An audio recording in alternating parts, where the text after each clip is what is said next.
Bismillahirrahmanirrahim. Assalamualaikum warahmatullahi wabarakatuh.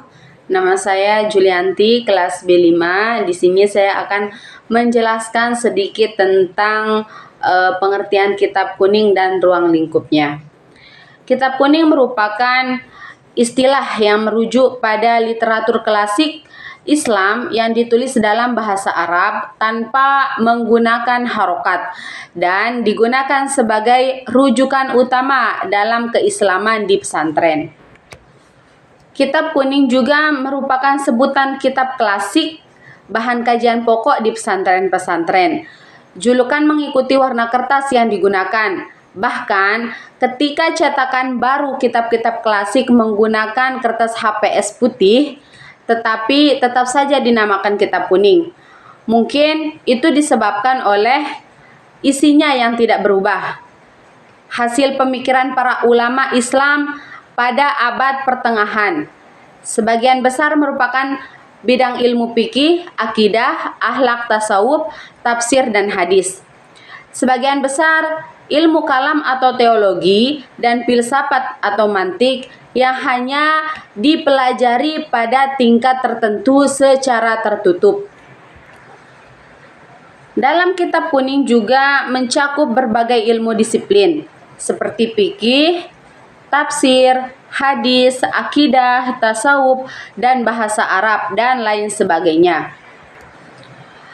Selanjutnya, sejarah perkembangan kitab kuning. Sejarah perkembangan kitab kuning erat kaitannya dengan tradisi pesantren yang telah berkembang sejak abad ke-13 di Nusantara. Pesantren menjadi lembaga pendidikan Islam yang menjaga keberlanjutan studi kitab kuning melalui metode pengajaran sorogan dan bandongan. Ciri-ciri kitab kuning.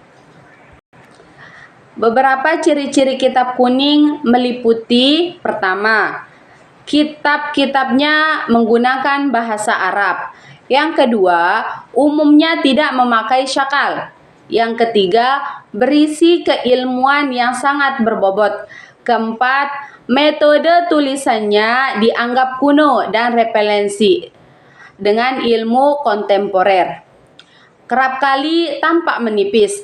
Kelima, lazimnya dikaji dan dipelajari di pondok-pondok pesantren. Keenam, banyak diantaranya kitabnya berwarna kuning. Nah, itulah ciri-cirinya, ada 6. Selanjutnya, isi kitab kuning.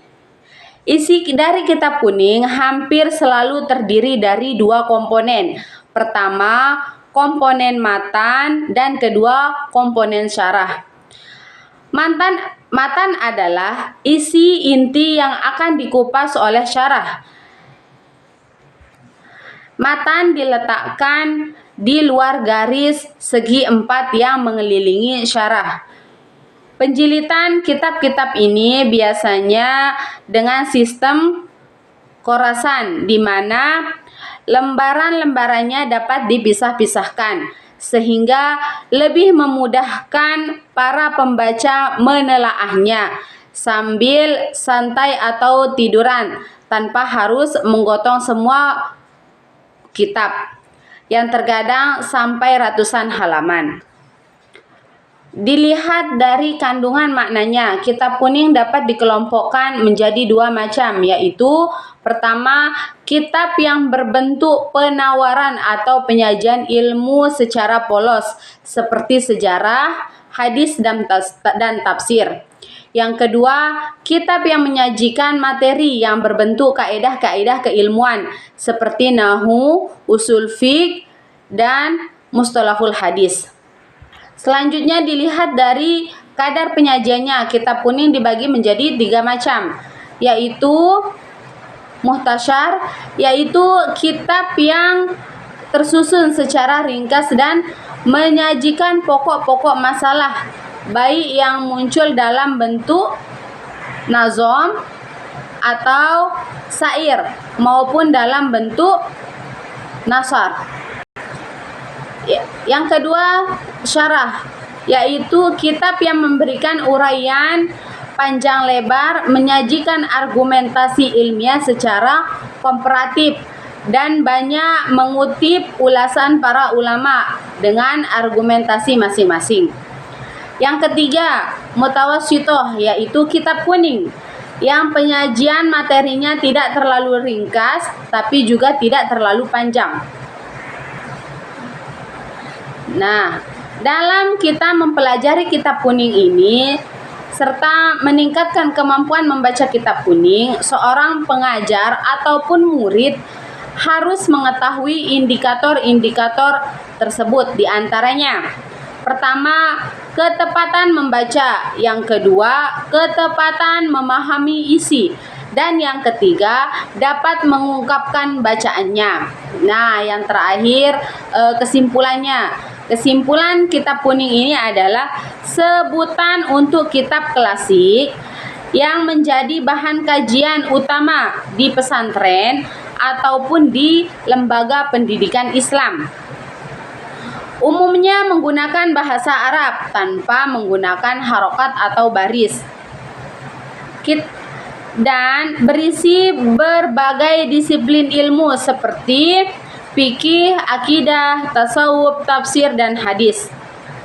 Kitab-kitab ini awalnya dicetak di atas kertas yang berwarna kuning, tetapi kini juga tersedia dalam cetakan kertas putih. Terstruktur kitab kuning terdiri dari matan dan syarah. Pembelajaran kitab kuning menggunakan pendekatan nakli dan akli, serta diklarifikasikan berdasarkan isi, penyajian, kreativitas penulisan, dan metode ulasan. Kemampuan membaca kitab kuning memerlukan pemahaman tata bahasa Arab atau nahwu dan shorof, serta memahami teks secara mendalam agar menangkap makna dan gagasan yang terkandung di dalamnya. Mungkin hanya ini yang dapat saya sampaikan. Sekian, assalamualaikum warahmatullahi wabarakatuh.